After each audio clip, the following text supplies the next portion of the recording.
Oduu teenyaa jalqabaatiin qondaalli olaanaan waraana bilisummaa Oromoo duraanii Jaal Sanyii Nagaasaa gorsaa pirezidaantii mootummaa naannoo Oromiyaa obbo Shimallis Abdiisaa ta'uun muudame. Muudama Jaal Sanyii kana mootummaan naannoo Oromiyaa kan mirkaneesse yoo ta'u, gama biraatiin hooggantoonni WBO haga godinaatti mootummaadhaan muudamaa jiraachuu AGM odeeffateera. Qondaaltota WBO haga gadiitti muudamaa jiran bal'inaan isin biraan geenya. Oduu itti aanuun naannoo Tigraayitti dhukaasa banamee namoonni miidhamuun dhaga'ame. Dhukaasa kana hordofee pirezidaantiin bulchiinsa yeroo Tigraay ibsa baaseen haleellaa raawwatame balaaleffachuun naannoon Tigraay gara waraana biraatti deemaa jirti jechuun akeekkachiise. Bal'inaan dhageessu.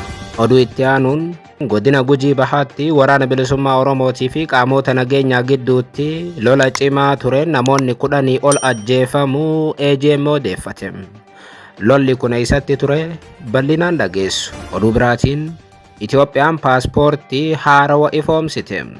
Paaspoortii duraanii caalaa nageenyummaan isaa haalaan eeggamaadha kan jedhame paaspoortiin Itoophiyaa haarawni arra ifoomeera. Paaspoortiin kun paaspoortii duraanii irraa waan adda isa godhu kan qabu yoo ta'u, gama biraatiin paaspoortichi akkaataan itti hojjetame naannoo Oromiyaa kan bakka hin buuneedha jedhame. Bal'inaan dhageessu. Oduu itti aanuun barattoota 150,000f qormaanni onlaayiniin kennamuuf qophiin barbaachisu taasifamaa jiraachuun himame. Gabaasa bal'aanii dhageessu akkam jirtan daawwattootaaf hordoftoota Finfinnee News. Oduu odeeffannoo keenya guyyaa irraa tokko jennee jalqabneeti jirra. Odeeffannoo keenya ijoo isaa amma dhageessan guutuu isaa isin biraan geenya. Haga xumura sagantaa keenyaatti dhaggeeffachuun yaada qabdan gara koomentiitiin nuuf barreessaa. Viidiyoon keenya namoota hedduu biraa akka dhaqqabuuf immoo like, share, subscribe godhuun dagatinaa isiniin jenna. Kallattumaan gara gabaasa bal'aattiin isin qajeelcha. Oduu teenyaa jalqabaatiin qondaalli olaanaan waraana bilisummaa Oromoo duraanii Jaal Sanyii Nagaasaa gorsaa pirezidaantii mootummaa naannoo Oromiyaa obbo Shimallis Abdiisaa ta'uun muudame. Muudama kana mootummaan naannoo Oromiyaa kan mirkaneesse yoo ta'u, gama biraatiin ajajoonni WBO haga godinaatti mootummaadhaan muudamaa jiru jedhame. Waggoota 5 caalaa mootummaa waliin wal lolaa kan ture garee waraana bilisummaa Oromoo Jaal Sanyii Nagaasaatiin hoogganamu muddee darbee mootummaa naannoo Oromiyaa waliin araarame karaa nagaatiin galuun isaanii yaadatama. Waraanni bilisummaa Oromoo Jaal Sanyii Nagaasaatiin hoogganamu kun yoo xiqqaate ji'oota 5 caalaa erga marii dhoksaa mootummaa faana taasisee booda akka galee maddeen dhimmichatti dhiyeenya qaban ni ibsu. Jaal Sanyii Nagaasaa ji'a muddee erga galee booda waraana 4,500 qabatee akka galchee mootummaan naannoo Oromiyaa deddeebiin ibseera. Waraanni kun dhugumaan 4,000 caaluu isaa AGM addatti kan hin mirkaneeffanne ta'us maddeen dhimma kana itti dhiyeenyaan beekan garuu waraanni Jaal Sanyii faana galee 1,200 akka hin caalle himu. Mootummaa naannoo Oromiyaatii fi garee Sanyii Nagaasaa gidduutti marii gaggeeffameen maal irratti waliif galan kan jedhu ammayyuu ummataaf homaa wanti ifatee hin jiru. Ta'us ammoo qaamonni lamaanuu waliigalteen keenya mata duree 3 gurguddaa irratti kan xiyyeeffatee fi qabxiilee 13 of jalatti kan qabateedha jedhu. Isaan keessaa inni jalqabaa fi waliigalteen isaanii ijoon nagaa Oromiyaa buusuu irratti kan xiyyeeffateedha jedhu. Jarri waliigaltee mallatteessan Sanyii Nagaasaa faan inni biraa waraanni Jaal Sanyii amma galee kun maal ta'uu qaba kan jedhu irratti mootummaa naannoo Oromiyaatii fi gareen Sanyii waliigaltee mallatteessanii akka jiraniis ibsame. Waraanni Jaal Sanyii kun qaama nageenyaa mootummaatti haa dabalamu moo uummatatti haa makamu kan jedhu mootummaa fi gareen Jaal Sanyii mari'atanii akka waliigaltee mallatteessanis ibsama. Wanti guddaan namni eege garuu gaaffiin Oromoo qabsaawaa fi turan waliigaltee keessa seeneera kan jedhudha. Kun ammayyuu ummataaf waan ifatee hin qabu. Jaal Sanyii Nagaasaa gaaffii Oromoo deebisuudhaaf qawwee kaasee mootummaa waliin lola gaggeessaa ture. Gaaffiin Oromoo osoo hin deebi'in waliigaltee mallatteesse jechuun hedduun namoota himachaas turan. Ta'us ammoo waliigalteen jarri mallatteessan ammayyuu akkuma isiniin jenne wanti ifatee bal'aan hin jiru. Kanaas haa ta'u sana waliigalteen sun mallatteeffamee ji'a 3 booda hooggantoonni WBO kanneen galan muudamaniiru jedhame. Muudamuu hooggantoota WBO kana ilaalchisee AGM qaamota waajjira pirezidaantii Oromiyaa irraa oduu argatee kan maxxanse halkan edaa ture. Haaluma kanaan Jaal Sanyii Nagaasaa yookaan maqaan isaa Yaadataa Nagaasaa kan jedhamu hoogganaa biirootti gorsaa nageenyaa pirezidaantii mootummaa naannoo Oromiyaa obbo Shimallis Abdiisaa ta'uun muudameeram. Jaaljireenya Rabbummaa yookaan immoo maqaan isaa isa sirriin Oromiyaa Rabbummaa Tasammaa itti aanaa hoogganaa biiroo abbaa alangaa Oromiyaa ta'uun muudameeram. Gama biraatiin Jaal Shurrubbeen itti aanaa hoogganaa biiroo bulchiinsaaf nageenya Oromiyaa ta'uun akka muudame ibsameeram. Jaal Shurrubbee maqaan isaa inni sirriin obbo Toleeraa Raggaasaati. Muudama kana ilaalchisuun mootummaan naannoo Oromiyaatis mirkaneesseera. Mootummaan naannichaa osoo oduu tana qindeessaa jirru ibsa gama waajjira pirezidaantii Oromiyaatiin baaseen nageenya waaraa Oromiyaa keessatti mirkaneessuudhaaf akkasumas ammoo garaagarummaa ejjennoo siyaasaa afaan qawweetiin osoo hin taane marii fi wal hubannaadhaan furuun akka danda'amu waliigaltee mootummaa fi qondaaltota WBO gidduutti taasifameen injifannoon hin haalamne galmaa'ee jira jedhe mootummaan naannoo Oromiyaa. Muudama jaalsanyii ilaalchisuun ibsa baaseen kanaanis ammoo hooggantoota maqaa gubbaatti kaafne kana akka muude waajjirri pirezidaantii Shimallis hubachiiseera. Kan nama ajaa'ibu ajajoonni WBO gubbaa kun hooggansa olaanaa Oromiyaatti yoo muudaman odeeffannoo gama biraatiin EJM argateen haga godinaatti namoonni WBO ajajaa turan muudamaa jiru. Odeeffannoo nuti qabnuun fakkeenyumaaf Jaal Daawwaa Gannaadhee itti aanaa waajjira bulchiinsaa fi nageenya godina Boorana Bahaa ta'uun muudameera. Jaal Daawwaan namoota WBO keessatti maqaan isaanii dhahamaa ture keessaa tokko turan. Namoonni jajjaboodha jedhaman waraana bilisummaa Oromoo keessa turan mootummaan naannoo Oromiyaa aangoo itti laachaa jiraachuu isaati. Oduu itti aanuun naannoo Tigraayitti dhukaasa banameen namoonni miidhamuun dhaga'ame. Dhukaasa baname kana hordofee pirezidaantiin bulchiinsa yeroo Tigraay ibsa baaseen haleellaa raawwatame balaaleffachuun naannoon Tigraay gara waraana biraatti deemaa jirti jechuun akeekkachiiseera.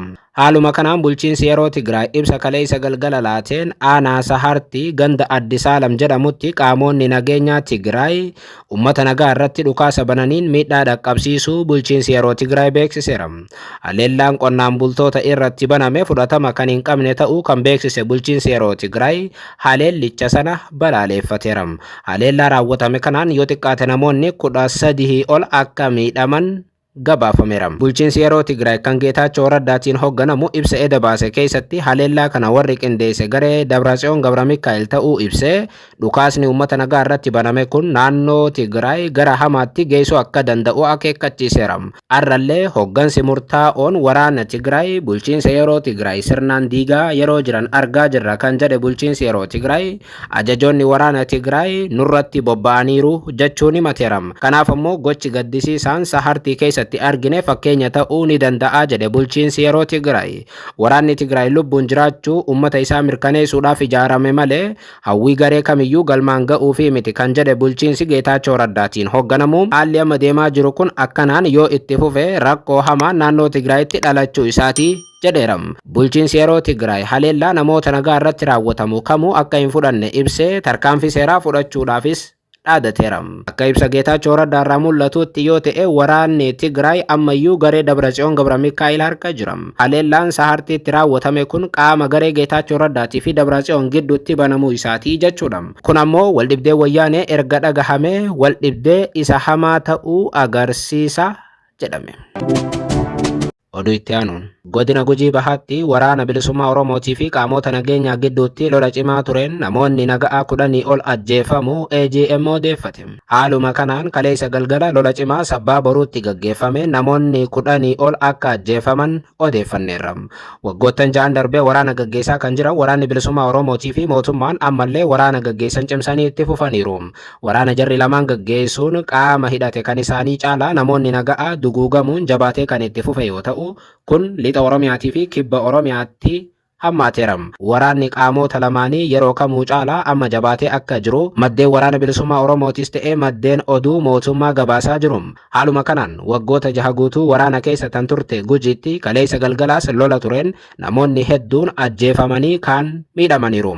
EJM odeeffannoo ganama arraa isa dhaqqabeen godina Gujii aanaa sabbaa boruu ganda Harraageessaa Booroo keessatti kaleessa galgala waraana cimaa gaggeeffameen namoonni 10 caalaan du'aniiru. Lolli kun kaleessa galgala gara naannoo sa'aatii 11tti akka jalqabe odeeffanneem. Lola kana irratti raayyaan ittisa biyyaatii fi milishaan waliin ta'uun waboo waraanaa akka turan odeeffannoon nu dhaqqabee ni agarsiisa. Lola ture kanarratti miseensonni milishaatis ajjeefamanii jiru jedhame. Waraana gaggeeffameen lubbuu namoota darbee kana ilaalchisee qaamonni mootummaatis ta'ee woboo ammaaf homaa hin jenne. Garuu maddeen oduu waraana bilisummaa Oromoo lolli cimaan aanaa sabbaa boruutti akka gaggeeffame gabaasaniiru. Godina Gujiitti lola gaggeeffamuun namoonni naga'aa yoo ajjeefaman kun kan jalqabaa miti. Ji'uma akka har'aa lola Gujiitti gaggeeffame namoonni 13 ajjeefamuu AGM gabaasuun ni yaadatama. Oduu itti aanuun Itoophiyaan paaspoortii haarawaa ifoomsite. Paaspoortii duraanii caalaa nageenyummaan isaa haalaan eeggamaadha kan jedhame paaspoortiin Itoophiyaa haarawni har'a ifoomeera. Paaspoortiin kun paaspoortii duraanii irraa waan adda isa godhu kan qabu yoo ta'u, gama biraatiin paaspoortichi akkaataan itti hojjetame naannoo Oromiyaa kan bakka hin buuneedha jedhame. Haaluma kanaan tajaajilli immigireeshinii fi lammummaa Itoophiyaa paaspoortii elektirooniksii haarawaa biyya keessatti oomishame guyyaa har'aa jechuun gurraandhala 21 ifoomseera. Paaspoortiin kun sadarkaa nageenyaa olaanaa kan qabuu fi teekinooloojii ammayyaawaadhaan kan oomishame ta'uu sagantaa ifoomsa paaspoortichaa har'a gaggeeffame irratti ibsameera. Sagantaa ifoomsaa kanarratti pirezidaantiin Itoophiyaa Taayye Asqasillaasee, Afyaa'ii mana maree bakka bu'oota uummataa Taaggasa Caafoo, Afyaa'ii mana maree Federeeshinii Aganyaw Tashaggar, Daayirektarri tajaajila immigireeshinii fi lammummaa biyyattii Salamaawwi Daawwit dabalatee aangawoonni mootummaa olaanoon argamaniiru. Paaspoortiin elektirooniksii Itoophiyaa haarawni ifoome kun odeeffannoo baayoomeetirii nama dhuunfaa dabalatee ashaaraa qubaa kan fuulaatis kan adda baasuu fi chiipsii elektirooniksii akka of keessatti qabate ifoomeera.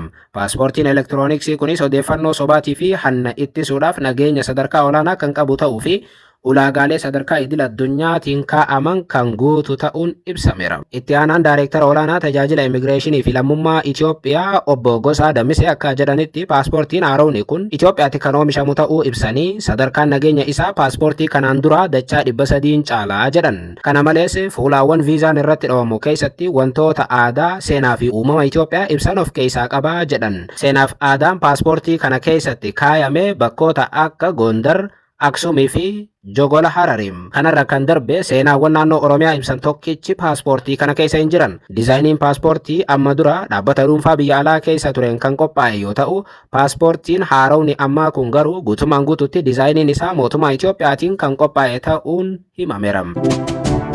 Oduu biraatiin barattoota 150,000 qormaata onlaayiniidhaan kennuuf qophiin taasifamaa jiraachuu ministeerri barnootaa biyyattii beeksisan. Ministeerri barnootaa akka beeksisanitti barattoota 150,000 onlaayiniidhaan qormaata akka fudhataniif qophiin taasifamaa jira jedhan.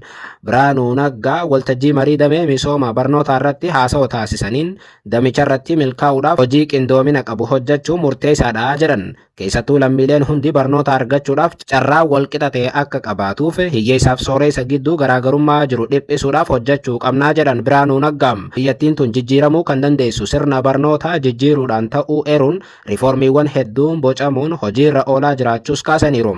Haaluma kanaan manneen barnootaa keessatti adeemsi baruu fi barsiisuu fooyya'aan akka jiraatuuf xiyyeeffannoon hojjechuun barbaachisaa ta'uu dubbatan. Ammatti qormaata walii wal qabatee barattoota 150,000 onlaayiniidhaan qormaanni akka fudhataniif qophiin taasifamaa jiraachuu ministeerri barnootaa biyyattii himan. Yeroo gaarii.